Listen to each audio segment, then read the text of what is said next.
dan dengar bahwa lu pernah bilang bahwa ini Februari 2026 ada social unrest kalau tidak dikelola dengan cukup cermat. Iya memang. Sudah lewat gitu kan, bahwa itu prediksi ya, Gua tapi nggak hitung waktu itu ada Lebaran sehingga.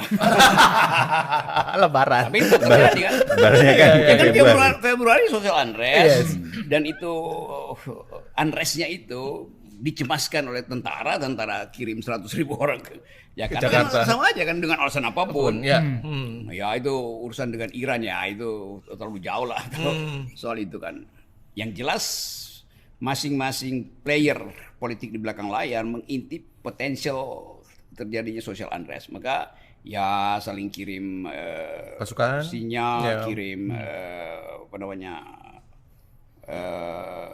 bendera palsu, apa istilahnya tuh flag, false flag tuh.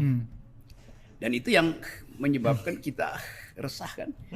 Kan sebetulnya kalau ikuti aja kan Perdana Menteri Singapura terbuka mengatakan pada rakyat ada kesulitan ekonomi lebih berat dari COVID, maka Perdana Menteri bicara ke publik tuh. Presiden Filipina juga tahu bahwa akan ada kesulitan suplai ekonomi, suplai BBM dari Hormuz, maka dia bilang oke, mulai sekarang kurangi jam kerja supaya nggak banyak pakai mobil. Iya. Nah kita Perubahan justru naikin harga kan goblok. Bukan goblok, sorry dungu.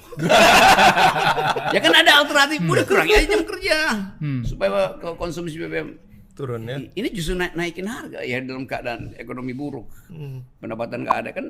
Salah satu enabler bisa Bang ya nanti. Ya, entahlah kenapa pakai istilah enabler.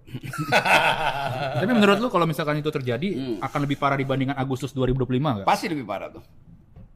Karena semua variabel yang memungkinkan orang menduga akan terjadi krisis sosial yang radikal itu ada di atas meja kita kan. Kan kita bisa hitung semua kan. Ya kalau LPG dari Amerika misalnya, kelihatannya udah dipesan dari Amerika itu. Ya terlambat sedikit aja tuh. Itu dapur mak-mak. Nggak bisa masak tuh. Mereka potensi turun ke jalan dong. Iya, terus ke jalan, terus mereka yang ojek yang ngantar-ngantar makanan juga nggak ada yang mau diantar segala macam tuh. Jadi bisa kita bayangkan bahwa mak-mak lah yang akan bawa piring kosong itu dan bikin ribut di jalan tuh. Dan itu yang bisa menimbulkan sinyal bahwa kita sudah ada dalam kondisi the beginning of the end.